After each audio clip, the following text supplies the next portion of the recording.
Hello good morning. कैसे हैं आप सब? उम्मीद करता हूं कि आप लोग अच्छे होंगे। तो आज की क्लास में क्लास 12 हिस्ट्री तेरह मासिक परीक्षा भी है ऑब्जेक्टिव, इस क्लास में हम लोग कवर करने वाले हैं। तो चैनल पर नए आए तो सब्सक्राइब कर लीजिए। तो चलिए शुरू करते हैं। पहला प्रश्न है पहला प्रश्न है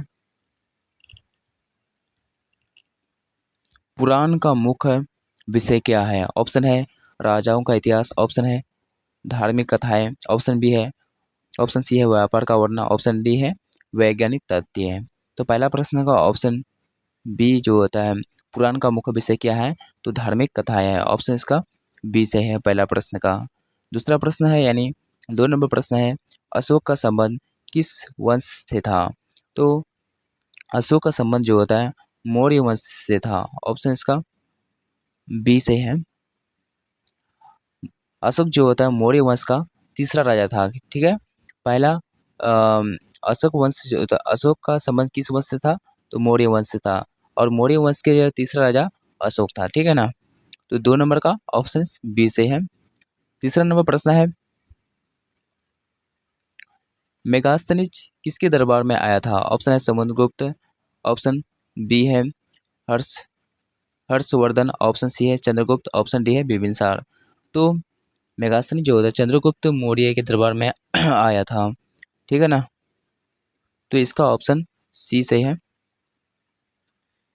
चौथा नंबर प्रश्न यानी 4 नंबर प्रश्न है, ब्राह्मणों को कर यानी कर्म टैक्स जो होता है मुक्त भूमि देने की प्रक्रिया को क्या कहा जाता था? तो मुक्त मुक्त देने की प्रक्रिया को जो होता है ऑप्शन ए अग्रहारा कहा जाता था। ऑप्शन इसका ए से है, अग्रहारा कहा जाता था। 5 नंबर प्रश्न है, मनुस्मृति किस विषय पर आधारित ग्रंथ है? ऑप्शन है खगोल शास्त्र पर, ऑप्शन बी है धर्मशास्त्र पर, ऑप्शन सी है चिकित्सा पर, ऑप्शन डी है गणित पर। तो इसका बी ऑप्शन बी धर्मशास्त्र पर आधारित ग्रंथ है। ठीक है। 6 नंबर प्रश्न है, किस ग्रंथ में वर्णन व्यवस्था का विस्तार वर्णन है? ऑप्शन है अर्थशास्त्र, ऑप्शन बी है महाभारत, ऑप्शन सी है मनुस्मृति, ऑप्शन डी है पुराण। तो जो होता है 6 नंबर प्रश्न का सी ऑप्शन सी मनुस्मृति। ठीक है। 7 नंबर प्रश्न है, कोटले का अन्य नाम क्या है? तो कोटले का अन्य नाम जो था चाणक्य है। ऑप्शन इसका चाणक्य है, ऑप्शन इसका ए से है, ऑप्शन इसका ए से है। ठीक है। 8 नंबर प्रश्न है, मौर्य काल में राजस्व वसूली का प्रमुख सर्वत्र था। तो मौर्य काल में राजस्व वसूली का प्रमुख था कृषि। ऑप्शन इसका बी से है।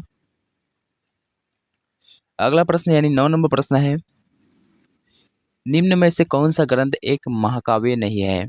तो निम्न में से कौन सा होता है ग्रंथ एक महाकाव्य नहीं है? तो वह है मनुस्मृति जो होता है एक महाकाव्य नहीं है। ऑप्शन इसका सी से है। 10 नंबर प्रश्न है, धर्म की शिक्षा यानी धर्म की शिक्षा किसने दी थी? तो धर्म की शिक्षा जो होता है अशोक ने दी। ऑप्शन इसका सी से है। अगला प्रश्न यानी 11 नंबर प्रश्न है, किसके मौर्य पर यानी किसने मौर्य साम्राज्य की स्थापना की? तो मौर्य साम्राज्य की स्थापना चंद्रगुप्त मौर्य ने की थी। ऑप्शन इसका सी से है। 12 नंबर प्रश्न है, अशोक ने धर्म प्रचार हेतु किस संस्था की स्थापना की थी? तो वह वह जो होता है धर्म महामात्रा की स्थापना की। ऑप्शन इसका बी से है। अगला प्रश्न यानी 13 नंबर प्रश्न है, महाभारत किस भाषा में लिखा गया है? तो महाभारत जो तो संस्कृत भाषा में लिखा गया है। ठीक है ना। संस्कृत भाषा में लिखा गया है। ऑप्शन इसका ए से है। अगला प्रश्न यानी 14 नंबर प्रश्न है, अशोक के अभिलेख किस लिपि में है? तो अशोक के अभिलेख जो होता है 12वीं लिपि में है। ऑप्शन इसका बी से है। अगला प्रश्न यानी 15 नंबर प्रश्न है, किस ग्रंथ में महाभारत की कहानी मिलती है? ऑप्शन है वेद में, ऑप्शन बी है महाभारत में, ऑप्शन सी है पुराण में, ऑप्शन डी है जाटक में। तो इसका ऑप्शन बी जो होता है महाभारत से मिलता है। ठीक है ना। 16 नंबर प्रश्न है, वर्ण व्यवस्था में सबसे ऊंचा स्थान किसका था? तो सबसे ऊंचा स्थान ब्राह्मण का था। ऑप्शन इसका ए सही है। दूसरा होता है क्षेत्रीय, तीसरा शूद्र, चौथा होता है वैश्य का था। ठीक है ना। 17वां प्रश्न, महाभारत में किस युद्ध का वर्णन है? ऑप्शन है, तो महाभारत किस युद्ध का वर्णन है? तो कुरुक्षेत्र युद्ध का वर्णन है। ऑप्शन इसका सी सही है। अगला प्रश्न यानी 18 नंबर प्रश्न है, हर्षवर्धन का दारवारी कवि कौन था? दारवारी कवि कौन था? तो वो बाणभट्ट था। ऑप्शन इसका बी सही है। अगला प्रश्न यानी 19 नंबर प्रश्न है, अर्थशास्त्र किसने लिखा? अर्थशास्त्र किसने लिखा? तो कोटली ने लिखा। ऑप्शन इसका बी सही है। 20 नंबर प्रश्न है, मनुस्मृति में समाज में कितने वर्णों में बांटा गया है? मनुस्मृति तो 4 वर्णों में बांटा गया है। अगला प्रश्न यानी 21 नंबर प्रश्न है, यज्ञ मुख्यतः किस वर्ग के द्वारा किया जाता था? तो वो ब्राह्मण के द्वारा किया जाता था। ठीक है ना, ब्राह्मण के द्वारा किया था। ऑप्शन इसका बी सही है। 22 नंबर प्रश्न है, गुप्त वंश की स्थापना किसने की थी? सुश्री गुप्त ने की थी। ऑप्शन इसका बी सही है। 23 नंबर प्रश्न है, महाभारत का वर्णित कुल अध्यायों की संख्या कितनी है? तो कुल अध्यायों की संख्या 18 है। ठीक है ना, ऑप्शन इसका बी सही है। और महाभारत में जो है कुरुक्षेत्र के मैदान में कितने दिन युद्ध चली थी? तो वह 18 दिन चली थी। किसके बीच? कौरव और पांडव के बीच युद्ध चल रही थी। ठीक है ना। 24वां प्रश्न है, ब्राह्मणों को जो कर मुक्त भूमि मिलती थी उसे क्या कहते थे? उसे क्या कहते थे? उसे क्या होता है? आग्रोहारा कहते थे। ऑप्शन इसका ए सही है। 25 नंबर प्रश्न है, निम्नलिखित में से कौन सा युद्ध अशोक ने जीता था? तो वह है कलिंग युद्ध जीता था। ऑप्शन इसका सी सही है। 26 नंबर प्रश्न है, हड़प्पा सभ्यता के लोग किस धातु का परिचित नहीं था? तो लोहा का नहीं था। ऑप्शन इसका लोहा का नहीं था। ऑप्शन इसका सी सही है। अगला प्रश्न यानी 26 नंबर प्रश्न है, मोहनजोदड़ो किस नदी के किनारे स्थित था? तो वह सिंधु नदी के किनारे स्थित था। ऑप्शन इसका बी सही है। और पूछेगा कि हड़प्पा किस नदी के किनारे स्थित था? तो वह है हड़प्पा जो होता है रावी नदी किनारे स्थित था। ठीक है ना। 27 नंबर प्रश्न है, वैदिक काल के आरंभ का प्रमुख देवता कौन थे? तो 27 नंबर का ऑप्शन सी सही है। इंद्र जो होता है। ऑप्शन इसका सी सही है, इंद्र। अगला प्रश्न 28 नंबर प्रश्न है, सप्त सिंधु प्रदेश का उल्लेख किस ग्रंथ में है? तो सप्त सिंधु प्रदेश का उल्लेख किस ग्रंथ में है? तो वो ऋग्वेद में है। ऑप्शन इसका सी सही है। 29 नंबर प्रश्न है, अग्नि देवता को किस नाम से संबोधित किया गया है? तो ऑप्शन इसका ए सही है, पुरोहित। ठीक है ना। 30 नंबर प्रश्न है, उपनिवेश किस विषय से संबंधित है? तो उपनिवेश जो होता है दर्शन से। ऑप्शन इसका सी सही है। 31 नंबर प्रश्न है, गौतम बुद्ध का जन्म हुआ था? तो गौतम बुद्ध का जन्म जो था लुम्बिनी में हुआ था। ऑप्शन इसका बी सही है, लुम्बिनी में गौतम बुद्ध का जन्म जो था लुम्बिनी में हुआ था। ठीक है ना। 32वां प्रश्न है, प्रथम बौद्ध सभा कहाँ हुई थी? तो प्रथम बौद्ध सभा होता है राजगिरी में होती है और राजगिरी में हुई थी। ऑप्शन इसका सी सही है। 33वां प्रश्न है, मौर्य सम्राट अशोक ने किस युद्ध के बाद बौद्ध धर्म अपनाया? तो वह है कलिंग युद्ध के बाद अशोक ने जो होता है बौद्ध धर्म अपनाया। ठीक है ना। अगला प्रश्न यानी 34वां प्रश्न है, महावीर स्वामी का संबंध किस धर्म से था? तो महावीर स्वामी का संबंध जो होता है जैन धर्म से था। ऑप्शन इसका सी से है। अगला प्रश्न यानी 35वां प्रश्न है, संगम साहित्य किस भाषा में लिखा गया था? तो वह तमिल भाषा में लिखा गया था। ऑप्शन इसका डी से है। अगला प्रश्न 36वां प्रश्न है, मौर्यकालीन प्रमुख नगर कौन सा है? तो वो पाटलिपुत्र है। ऑप्शन इसका सी से है। 37 नंबर प्रश्न है, कोटलीय का दूसरा नाम क्या है? ये 2 बार प्रश्न आ गया है। तो कोटलीय का दूसरा नाम जो होता है, कोटलीय का दूसरा नाम चाणक्य होना चाहिए। यहाँ पे कोटलीय का दूसरा नाम विष्णुगुप्त है। तो कोटलीय का दूसरा नाम क्या है? तो विष्णुगुप्त। ऑप्शन इसका ए सही है। 38 नंबर प्रश्न है, अर्थशास्त्र नामक ग्रंथ किसने लिखा? तो अर्थशास्त्र नामक ग्रंथ जो होता है चाणक्य ने लिखा, जिसको बोलते हैं, जिसका दूसरा नाम है चाणक्य। ठीक है,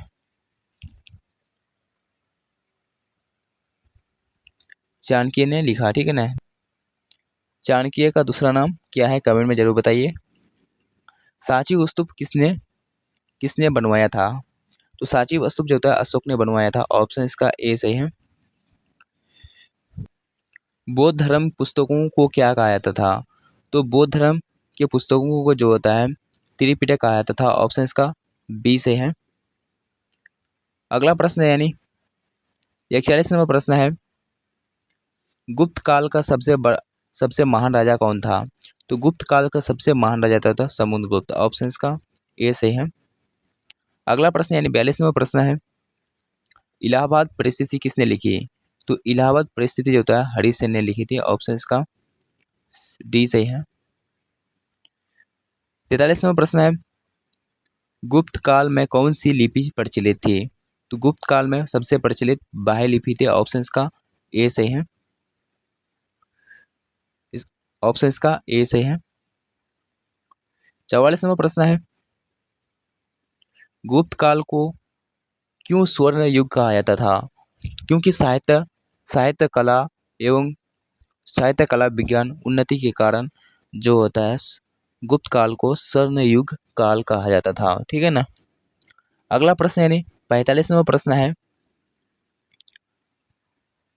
45 नंबर प्रश्न है, आर्यदाचार्य चरक किस काल में प्रसिद्ध हुए?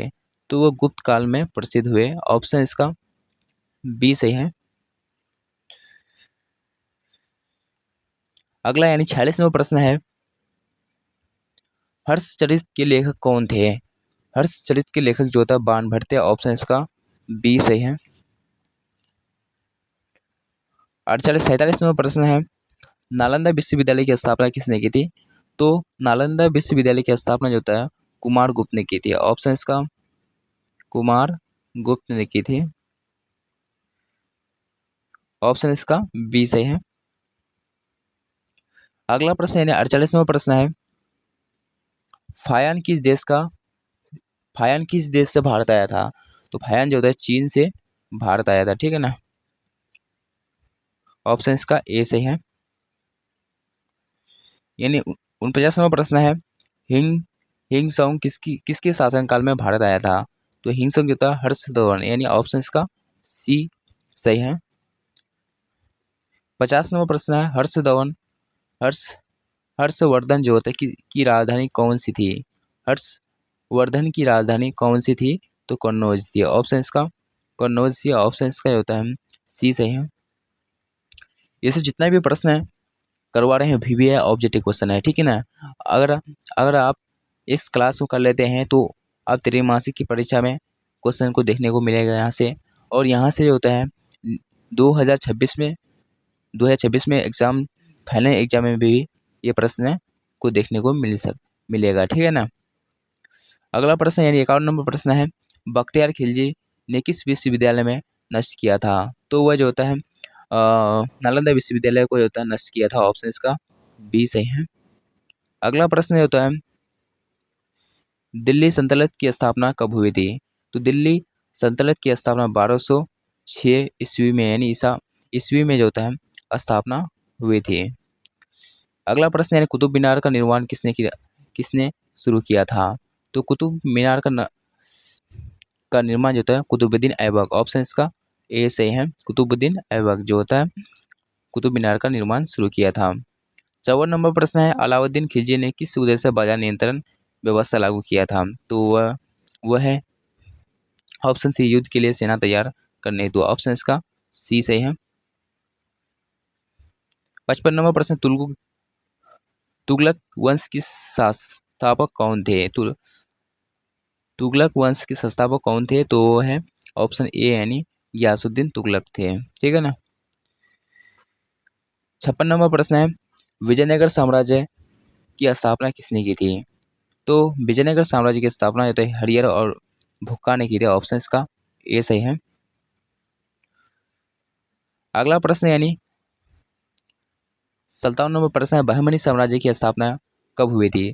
तो बहमनी साम्राज्य की स्थापना होता है 1347 में हुई थी। ठीक है ना। और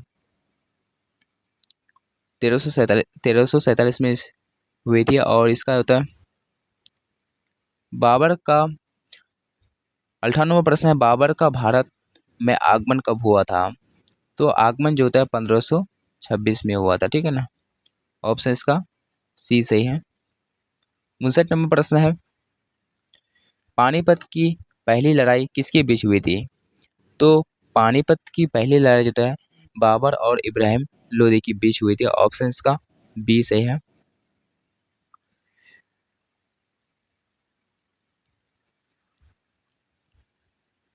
अगला प्रश्न है 60 नंबर प्रश्न है, शेरशाह सूरी का असली नाम क्या था? शेरशाह सूरी का असली नाम जो होता है फरीद खां था। ऑप्शन इसका ए सही है। अगला प्रश्न यानी 61 नंबर प्रश्न है, अकबर का प्रमुख सेनापति कौन था? तो अकबर का प्रमुख सेनापति टोडर यानी मानसिक था। मानसिक था। ऑप्शन इसका बी सही है। अगला प्रश्न यानी 62 नंबर प्रश्न है, अबुल फजल ने किस ग्रंथ की रचना की थी? तो अबुल फजल जो होता है ऑप्शन बी अकबरनामा की रचना की थी। ऑप्शन इसका बी सही है। अगला प्रश्न यानी 63 नंबर प्रश्न है, टोडरमल किस कार्य से प्रसिद्ध थे? तो टोडरमल जो होता है भू राजस्व व्यवस्था यानी ऑप्शन इसका बी सही है। भू राजस्व व्यवस्था के लिए प्रसिद्ध थे। ऑप्शन इसका बी सही है। अगला प्रश्न है यानी 64 नंबर प्रश्न, जहांगीर का पुत्र कौन था? जहांगीर का पुत्र कौन था? तो वह शाहजहां था। ऑप्शन इसका सी सही है। 65 नंबर प्रश्न है, ताजमहल का निर्म ताजमहल किसने बनवाया? ताजमहल जो होता है शाहजहां ने बनवाया था। ऑप्शन इसका बी सही है। 66 नंबर प्रश्न है, शिवाजी की राजधानी कौन सी थी? तो शिवाजी की राजधानी जो होता है रायगढ़ थी। ऑप्शन इसका बी सही है। 67 नंबर प्रश्न है, किस मुगल शासक ने दीन इलाही चलाया था? तो वह अकबर ने चलाया था। ऑप्शन इसका सी सही है। 68 नंबर प्रश्न है, औरंगजेब की धार्मिक नीति कैसी थी? तो औरंगजेब की धार्मिक नीति ये होता है ऑप्शन इसका बी कट्टरपंथी थी। ऑप्शन इसका बी सही है। 69 नंबर प्रश्न है, बंगाल का अंतिम स्वतंत्र नवाब कौन था? तो अगले अंतिम जो होता है सिराजुद्दौला था। ऑप्शन इसका ए सही है। प्लासी प्लासी का लड़ाई कब हुई थी? तो प्लासी की लड़ाई जो था 1757 में हुई थी। ऑप्शन इसका बी सही है। 71 नंबर प्रश्न है, बक्सर का युद्ध कब हुआ था? तो बक्सर का युद्ध 1764 में बक्सर का युद्ध 1764 में हुआ था। ऑप्शन इसका बी से है। 72 नंबर प्रश्न है, टीपू सुल्तान किस राज्य से संबंधित था? तो टीपू सुल्तान मैसूर से था। ऑप्शन इसका मैसूर से था। ठीक है ना। 73 नंबर प्रश्न है, रिजिडेट प्रणाली किसने शुरू की थी? तो वह है लॉर्ड वेलेस्ली ने। ऑप्शन इसका बी सही है। अस्थायी बंदोबस्त प्रणाली किसने लागू की थी? लॉर्ड कॉर्नवालिस ने लागू की थी। ऑप्शन इसका सी सही है। अगला प्रश्न है यानी 75 नंबर प्रश्न है, doctrine doctrine of labs doctrine of labs किसके द्वारा लागू की गई थी? तो इसका ऑप्शन सी यानी लॉर्ड डलहौजी के द्वारा लागू की गई थी। ऑप्शन इसका सी सही है। 76 नंबर प्रश्न है, 1857 की क्रांति की शुरुआत कहाँ से हुई थी? तो शुरुआत जो होता है मेरठ से हुई थी। ऑप्शंस का ए सही है। 77 नंबर प्रश्न है, 1857 की क्रांति के समय मुगल सम्राट कौन था? तो मुगल सम्राट जो होता है 1857 की क्रांति के समय मुगल सम्राट कौन था? तो वो जफर खान था, यानी बहादुर शाह जफर था। ऑप्शंस का बी सही है। और मुगल साम्राज्य का अंतिम राजा बहादुर शाह जफर था, ठीक है ना। 78 नंबर प्रश्न है, झांसी की रानी लक्ष्मीबाई किस युद्ध के वीर गति से प्राप्त हुई? तो वह ग्वालियर। ऑप्शंस का ए सही है।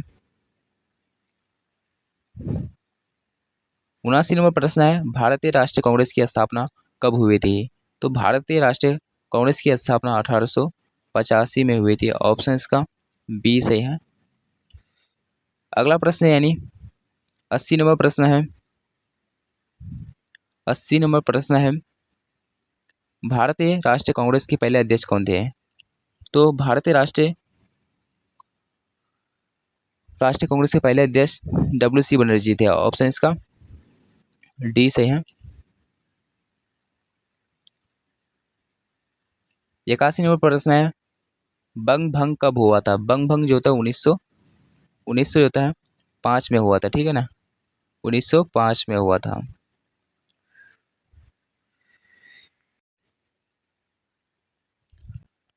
बिरासी नंबर प्रश्न है, सूरत विभाजन कब हुआ था? तो सूरत विभाजन जो होता है 1907 में हुआ था। ऑप्शंस का बी सही है। अगला प्रश्न है, यानी 83 नंबर प्रश्न है, होम रूल लिंग आंदोलन किसने शुरू किया था? तो वह बाल गंगाधर तिलक। ऑप्शंस का सी सही है। 84 नंबर प्रश्न है, गांधी जी ने भारत में सत्याग्रह आंदोलन कब शुरू किया था? तो है 1917 में शुरू किया था। ऑप्शंस का बी सही है। अगला प्रश्न है, यानी 85 नंबर प्रश्न है, असहयोग आंदोलन की शुरुआत कब हुई थी? तो असहयोग आंदोलन की शुरुआत 1920 में हुई थी। ऑप्शंस का सी सही है। अगला प्रश्न है, यानी 86 नंबर प्रश्न है, जलियांवाला बाग हत्याकांड कब हुआ था? तो जलियांवाला हत्याकांड बाग जो होता है 13 शायद 1919 में हुआ था, ठीक है ना। ऑप्शन इसका ए सही है। 87 नंबर प्रश्न है, हिंद स्वराज पुस्तक किसने लिखी थी? तो हिंद स्वराज पुस्तक जो होता है, हिंद स्वराज पुस्तक किसने लिखी? तो रविंद्रनाथ टैगोर ने लिखी थी। ऑप्शन इसका सी सही है। सॉरी, हिंद स्वराज पुस्तक किसने लिखी थी? तो वो गांधी जी ने लिखी थी। ऑप्शन इसका ए सही है।